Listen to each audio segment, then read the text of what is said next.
I never thought I'd be the one posting here. You read these stories and think, how could they be so blind, or, I'd see that coming a mile away. But when you're in the middle of it, when the person hurting you is someone you've shared every secret with for 15 years, you don't see a betrayal. You just see a friend who's having a stressful month. My name is Alara. I'm a cybersecurity engineer. My best friend, Marcus, was the charismatic guy who could sell a screen door to a submarine captain. We met in college. We were that duo. I'd be in the lab until 4 a.m., and he'd be the one bringing me coffee and telling me that one day, we were going to change the world. We spent 10 years building something called the Aegis. It was supposed to be the ultimate privacy tool, a way for regular people to keep their data safe from everyone, governments, big tech, hackers. It was my baby. It was his mission. Or so I thought. The first warning signs weren't big. There were no smoking guns. It was just a shift in the air. We had finally caught the attention of a massive venture capitalist named Julian. Huge money. The kind of money that makes you feel like you finally made it.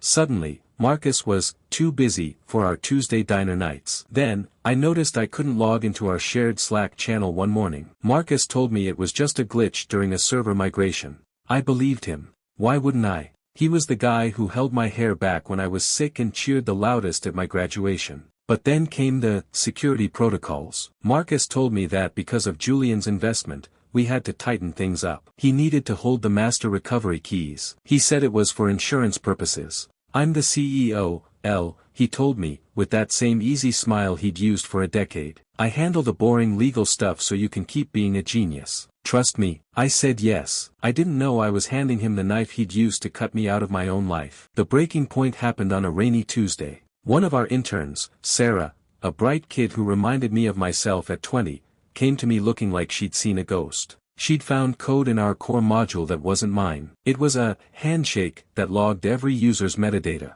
A backdoor. Everything I stood for was being gutted from the inside out. I confronted him that night. The office was empty, just the sound of the rain against the glass. I expected him to be embarrassed. I expected him to apologize. Instead, he looked at me with this cold, clinical detachment that I didn't recognize. He'd sold us out. He'd made a side deal with Julian called Project Janus. He was turning my privacy shield into a surveillance net for $50 million.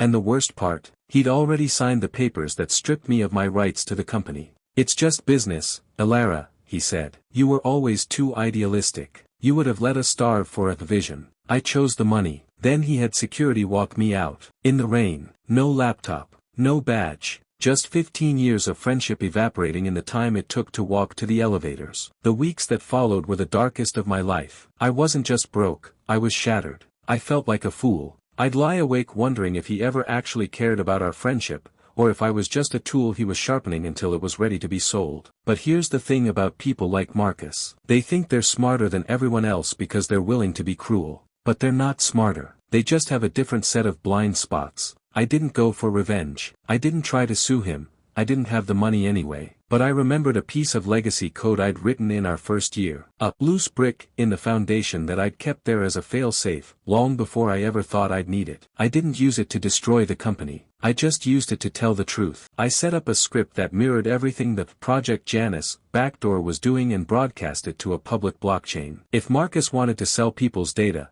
he was going to have to do it in front of the whole world. The fallout was instant. Julian pulled the funding. The deal died. Marcus's reputation was incinerated. But I don't feel victorious. I just feel quiet. I'm starting over now. I have a small job at a nonprofit. I don't have $50 million, and I don't have my best friend. I've learned that the most dangerous people aren't the ones who hate you. They're the ones who love you but love themselves more. I'm rebuilding my life, one day at a time. I'm learning to trust again, though it's harder now. I've realized that my worth wasn't in the company or the code. It was in the fact that I actually believed in something. To anyone out there going through a betrayal, it feels like the end of the world. It feels like you're the stupidest person on earth for trusting them. But you aren't. Being a person who can trust is a strength. Being a person who breaks that trust is a weakness they'll have to carry forever. What would you do if you realized your person was your biggest threat? How do you move on when the person who knows you best uses that knowledge to hurt you? I'm still figuring it out. But for the first time in a long time,